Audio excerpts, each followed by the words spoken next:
ಸಖತ್ ಖಾರ ಬಣ್ಣ ಮತ್ತು ರುಚಿ ಆಚಿ ಚಿಲ್ಲಿ ಪೌಡರ್. ಕಂಬಳೋತ್ಸವಗಳಿಗೆ ಅನುದಾನ ನೀಡುವ ಬಗ್ಗೆ ಉತ್ತರವನ್ನು ಕೊಟ್ಟಿದ್ದಾರೆ.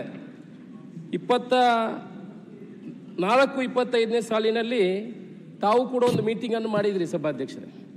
ಆಗ ಮಾನ್ಯ ಸಚಿವರು ಒಳ್ಳೆಯ ಉತ್ತರವನ್ನು ಕೊಟ್ಟಿದ್ದರು, ಭರವಸೆಯನ್ನು ಕೂಡ ಕೊಟ್ಟಿದ್ದರು. ಎಲ್ಲ ಕಂಬಳಗಳಿಗೆ 5-5 ಲಕ್ಷ ರೂಪಾಯಿಯನ್ನು ಕೊಡ್ತೀನಿ ಅನ್ನೋ ಭರವಸೆಯನ್ನು ಕೊಟ್ಟಿದ್ದರು. ಅದನ್ನು ಸ್ವಲ್ಪ ಕಡಿತ ಮಾಡಿ 10 ಕಂಬಳಿಗೆ 5-5 ಲಕ್ಷ ರೂಪಾಯಿಯನ್ನು ಕೊಟ್ಟಿದ್ದಾರೆ ಸಭಾಧ್ಯಕ್ಷರು. ಈ ವರ್ಷನೂ ಕೂಡ ನಾವು ಪ್ರಸ್ತಾವನೆಯನ್ನು ಕಳಿಸಿದ್ದೀವಿ 25-26ನೇ ಸಾಲಿನ. ಅದರಲ್ಲಿ ಸುಮಾರು 23 ಕಂಬಳಗಳಿವೆ ಸಭಾಧ್ಯಕ್ಷರು. 19 ದಕ್ಷಿಣ ಕನ್ನಡ ಜಿಲ್ಲೆಯಲ್ಲಿ, 4 ಉಡುಪಿ ಜಿಲ್ಲೆಯಲ್ಲಿ. ಅದಕ್ಕೆ ಪ್ರಸ್ತಾವನೆ ಬಂದಿದೆ, ಪರಿಶೀಲನೆಯಲ್ಲಿ ಇದೆ ಅಂತ ಹೇಳಿದ್ದಾರೆ. ತಾವು ತಮ್ಮ ಮೂಲಕ ವಿನಂತಿ ಮಾಡಿಕೊಳ್ಳುವಂಥದ್ದು, ಪ್ರತಿ ವರ್ಷ ಇದಕ್ಕೆ ಆವಾಗ ನಮಗೆ ಪ್ರಶ್ನೆಗೆ ಅವಕಾಶ ಸಿಗುವುದೇ 1-2 ಪ್ರಶ್ನೆಗೆ ಅವಕಾಶ ಸಿಗ್ತದೆ. ಸ್ಟಾರ್ ಕ್ವಶನ್ ಒಂದೇ ಸಿಗುವುದು ಸಭಾಧ್ಯಕ್ಷರ. ದಯಮಾಡಿ ಅದನ್ನು ಮಾನ್ಯ ಮಂತ್ರಿಗಳು ಪ್ರತಿ ವರ್ಷ ಈ ಕಂಬಳಕ್ಕೆ 1,15 ಲಕ್ಷ ರೂಪಾಯಿ ಅನುದಾನವನ್ನು ನೀಡಬೇಕು. ಮಾನ್ಯ ಮುಖ್ಯಮಂತ್ರಿಗಳು ಇದ್ದಾರೆ, ಈ ಹಿಂದೆ ಕೂಡ ಇದಕ್ಕೆ ಅನುದಾನವನ್ನು ಕೊಡುವಂತ ಕೆಲಸವನ್ನು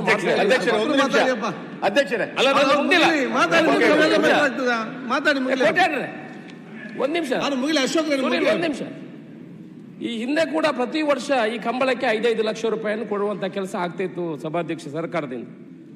ಮಾನ್ಯ ಮಂತ್ರಿಗಳು ಹಿರಿಯರಿದ್ದಾರೆ, ದಯಮಾಡಿ ಪ್ರತಿ ವರ್ಷ ನಾವು ಪ್ರಶ್ನೆ ಕೇಳುವುದಕ್ಕೆ ಪ್ರವಾಸೋದ್ಯಮ ಇಲಾಖೆಯಿಂದ 5-5 ಲಕ್ಷ ರೂಪಾಯಿಯನ್ನು ಪ್ರತಿ ವರ್ಷಕ್ಕೆ ನಿಗದಿ ಮಾಡಬೇಕು. ಈ ವರ್ಷ ಕೂಡ 95 ಲಕ್ಷ ಪರಿಶೀಲನೆ, 1,15 ಲಕ್ಷ ರೂಪಾಯಿ ಮಲ್ಪೋಡು ಸಭಾಧ್ಯಕ್ಷರೇ. ಈರ್ಲ ಕಂಬಳ ಮಲ್ಪೋರು ಇದು ಎಲ್ಲ ಜಾತಿ ಧರ್ಮದವರು ಸೇರಿ ಮಾಡುವಂತ ಒಂದು ಕ್ರೀಡೆ, ಇದು ಸಾಂಸ್ಕೃತಿಕ ಕ್ರೀಡೆ. ದಯಮಾಡಿ ಮುಖ್ಯಮಂತ್ರಿ ಅವರು ಇದ್ದಾರೆ, ಪ್ರತಿ ವರ್ಷ 1,15 ಲಕ್ಷ ರೂಪಾಯಿಯನ್ನು ಕೊಡಬೇಕು ಅಂತ ಈ ಸದನ ಮೂಲಕ ನಿಮ್ಮ ಮೂಲಕ ವಿನಂತಿ ಮಾಡ್ಕೊಳ್ತೀನಿ. ಈಗ ಕಮಲಕ್ಕೆ 24-25ರಲ್ಲಿ ಸುನೀಲ್ ಅವರು ಅಧ್ಯಕ್ಷ ಕೊಟ್ಟರು ಪರ್ಮಿಷನ್. ಈಗ ಅವರು ಕೊಟ್ಟರು ಪರ್ಮಿಷನ್. ಒಬ್ಬರು ಮಾತಾಡಿ. ಮಾನ್ಯ ಅಧ್ಯಕ್ಷರೇ, ಮಾನ್ಯ ಸಚಿವರೇ, ಮಾನ್ಯ ಅಧ್ಯಕ್ಷರೇ, ಹಿಂದೆ ನಮ್ಮ ಸರ್ಕಾರದ ಕಾಲದಲ್ಲಿ ನಾವೆಲ್ಲ ಸಚಿವರಾಗಿದ್ದಾಗ ದಕ್ಷಿಣ ಕನ್ನಡ, ಉಡುಪಿ ಜಿಲ್ಲೆಯ 2 ಜಿಲ್ಲೆಗಳು ನಡೆಯುವಂತ ಎಲ್ಲ ಕಂಬಳಿಗಳಿಗೆ ತಲಾ 5 ಲಕ್ಷ ರೂಪಾಯಿ ಅನುದಾನವನ್ನು ನಾವು ಕೊಟ್ಟಿತ್ತು. ಕಳೆದ ಬಾರಿ ನೀವು ನಿಮ್ಮ ಉತ್ತರದಲ್ಲೇ ಹೇಳಿದಂತೆ ಕೇವಲ ದಕ್ಷಿಣ ಕನ್ನಡ ಜಿಲ್ಲೆಯ ಮಾತ್ರ ಕಂಬಳಗಳಿಗೆ ನೀವು ಕೊಟ್ಟಿದ್ದೀರಿ, ಉಡುಪಿ ಜಿಲ್ಲೆಯ ಕಂಬಳಗಳಿಗೆ ಇದರಲ್ಲಿ ಅನುದಾನ ಬರಲಿಲ್ಲ. ಇದರಿಂದ ಒಂದು ತಾರತಮ್ಯದ ರೂಪದಲ್ಲಿ ಆಗುತ್ತೆ. ನಮ್ಮ 2 ಜಿಲ್ಲೆಗಳು ಕಂಬಳದಲ್ಲಿ ಬಹಳ ಪ್ರಸಿದ್ಧಿಯನ್ನ ಪಡೆದಿರುವಂತದ್ದು, ಪ್ರವಾಸೋದ್ಯಮದ ದೃಷ್ಟಿಯಿಂದ ಮತ್ತು ಗ್ರಾಮೀಣ ಜನರಿಗೆ ಬಹಳ ದೊಡ್ಡ ಪ್ರಮಾಣದಲ್ಲಿ ಒಂದು ಆಕರ್ಷಣೀಯ ಕ್ರೀಡೆ. 4 ತಿಂಗಳ ಕಾಲ ನಾನು ಅದಕ್ಕೆ ಮಾನ್ಯ ಅಶೋಕ್ ರೈ ಅವರು ಏನು ಉಲ್ಲೇಖ ಮಾಡಿದ್ರು, ಇದಕ್ಕೆ ಬಜೆಟ್ನಲ್ಲೇ ಪ್ರತಿ ವರ್ಷ ಒಂದು ಅನುದಾನವನ್ನು ನಿಗದಿ ಮಾಡಿ ಜಿಲ್ಲಾ ಕಂಬಳ ಸಮಿತಿಯಿಂದ ನಿಗದಿಯಾಗಿರುವಂತ 25 ಕಂಬಳಗಳಿಗೆ ತಲಾ 5 ಲಕ್ಷ ರೂಪಾಯಿ ಕೊಡ್ತೀವಿ ಅಂತ ಪ್ರತಿ ವರ್ಷ ಇದನ್ನು ಮಾಡಿ. 2 ಜಿಲ್ಲೆಗಳಿಗೆ ಹಂಚಿ, 1 ಜಿಲ್ಲೆಗಳಿಗೆ ಹಂಚಿದ್ರೆ ಆಗ್ಲಿಕ್ಕೆ ಸಾಧ್ಯ ಇಲ್ಲ. 2 ಜಿಲ್ಲೆಗಳಿಗೆ ಹಂಚಿ ಜಿಲ್ಲಾಧಿಕಾರಿಗಳ ಮುಖಾಂತರವೇ ಇದನ್ನು ಕೊಟ್ರೆ ಕಂಬಳ ಸುಸೂತ್ರವಾಗಿ ನಡೀಲಿಕ್ಕೆ ಸಾಧ್ಯ ಇದೆ. ಇವತ್ತು ಅದರ ನಿರ್ವಹಣೆ ಮಾಡೋದೇ ಬಹಳ ಕಷ್ಟ. ನಾವೆಲ್ಲ ಅಧ್ಯಕ್ಷರುಗಳು ಅದಕ್ಕೆ ನಾವು ಒಂದೊಂದು ಕಂಬಳಗಳನ್ನ, ಮಾನ್ಯ ಅಧ್ಯಕ್ಷರು ಕೂಡ ಮಾನ್ಯ ಅಧ್ಯಕ್ಷರು ಕೂಡ ಅದಕ್ಕೆ ಒಂದು ಕಂಬಳವನ್ನು ನಡೆಸ್ತಾರೆ, ನಾನು ಕೂಡ ಒಂದು ಕಂಬಳವನ್ನು ನಡೆಸ್ತೇನೆ. ದಯಮಾಡಿ ಕಂಬಳಕ್ಕೆ 5 ಲಕ್ಷ ರೂಪಾಯಿಯನ್ನ ಸರ್ಕಾರ ಪ್ರೋತ್ಸಾಹಧನದಲ್ಲಿ ಕೊಟ್ರೆ, 5 ಲಕ್ಷದಲ್ಲಿ ಕಂಬಳ ನಡೆಯಲ್ಲ.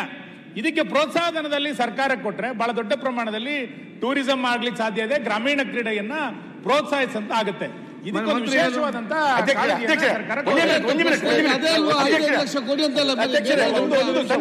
ಅವಕಾಶ ಕೊಡಿ. ಈಗ ದಕ್ಷಿಣ ಕನ್ನಡ ಜಿಲ್ಲೆಗೂ ಎಲ್ಲರಿಗೂ ಕೊಡ್ಲಿಲ್ಲ, ಕೊಟ್ಟಿದ್ದಾರೆ. 4 ಕಂಬಳ ಇದೆ, ಒಂದಕ್ಕೆ ಮಾತ್ರ ಕೊಟ್ಟಿದ್ದಾರೆ. ಎಲ್ಲ ದಕ್ಷಿಣ ಕನ್ನಡ ಕೊಡ್ಲಿಲ್ಲ, ಯಾರು ಬರಾಧ್ಯರಿದ್ದಾರೆ ಯಾವ ಮಾನದಂಡದಲ್ಲಿ ಕೊಟ್ಟಿದ್ದಾರೆ ಅಂತ ಹೇಳಿ. ಅಧ್ಯಕ್ಷ ಒಂದೇ ನಿಮಿಷ, ನೀವು ಗೌರವಾಧ್ಯಕ್ಷರಾಗಿದ್ದಂತ ಕಂಬಳಕ್ಕೆ ಕೊಟ್ಟಿದ್ದಾರೆ, ರಾಜೇಶ್ ನಾಯ್ಕರು ಗೌರವಾಧ್ಯಕ್ಷರಾಗಕ್ಕೆ ಕೊಟ್ಟಿಲ್ಲ, ಗೌರವಾಧ್ಯಕ್ಷರಿಗೆ ಕೊಟ್ಟಿಲ್ಲ, ಜಯ ವಿಜಯ ಜೋಡುಕೆರೆ ಕಮಲ ಸಮಿತಿ ಜಪ್ಪಿನಮೊಗರು ನಾನು ಗೌರವಾಧ್ಯಕ್ಷ ಕೊಟ್ಟಿಲ್ಲ. ಹಾಗೆ ತಾರತಮ್ಯ ಮಾಡಬೇಡಿ, ಕೊಡಬೇಕಂತ ನಮ್ಮ ಬೇಡಿಕೆ.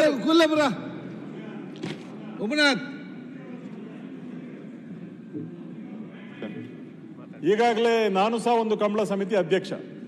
ಕಂಬಳ ಅಂತ ಹೇಳಿದ್ರೆ ಅದರಲ್ಲಿ ಯಾವುದೇ ರಾಜಕಾರಣ ಇಲ್ಲ. ಅದು ಹೇಳೋದು ಕೇಳಿ ಸರ್, ತುಳುನಾಡಿನ ಒಂದು ಸಂಸ್ಕೃತಿ ಮತ್ತು ಸಂಪ್ರದಾಯ, ಪಾರಂಪರಿಕವಾಗಿ ನಡೆದುಕೊಂಡು ಬಂದಂತ ಒಂದು ಸಂಸ್ಕೃತಿ ಅದು.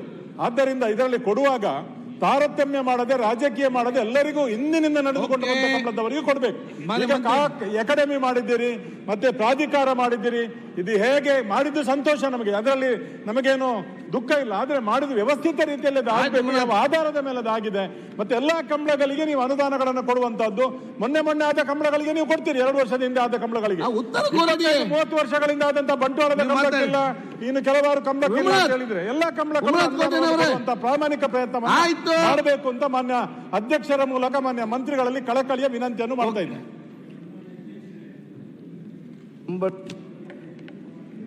ದಕ್ಷಿಣ ಕನ್ನಡದವರ ಹಾಗೂ ಉಡುಪಿ ಜಿಲ್ಲೆಯವರ ಅಭಿಮಾನ ನೋಡಿ ಎಲ್ಲರಿಗೂ ಸಂತೋಷ ಆಗ್ತದೆ. ಅಶೋಕ್ ರೈ ಅವರು ಒಮ್ಮೆಲ್ಲ 10 ಬಾರಿ ನನಗೆ ಈ ವಿಷಯವಾಗಿ ಮಾತನಾಡಿದ್ದಾರೆ. ಅವರು ಅಷ್ಟೇ ಬಿಡಲಿಲ್ಲ, ಮತ್ತು ಹೋಗಿ ಸ್ಪೀಕರ್ ಕಡೆಯಿಂದ ಮಾತಾಡಿಸಿ ನೀವು ಇದು 10ಕ್ಕೆ ರಿಸ್ಟ್ರಿಕ್ಟ್ ಮಾಡಬೇಡಿ, ಅದನ್ನು 20ಕ್ಕೆ ಏರಿಸಬೇಕು ಅಂಥೇಳಿ ಒತ್ತಾಯನೂ ಮಾಡಿಸಿದರು. ತಮ್ಮೆಲ್ಲರದು ಅದೇ ರೀತಿಯಾಗಿರ್ತಕ್ಕಂಥ ಇಚ್ಛೆ ಇತ್ತು. ಈಗಾಗಲೇ ರಾಜ್ಯ ಸರ್ಕಾರ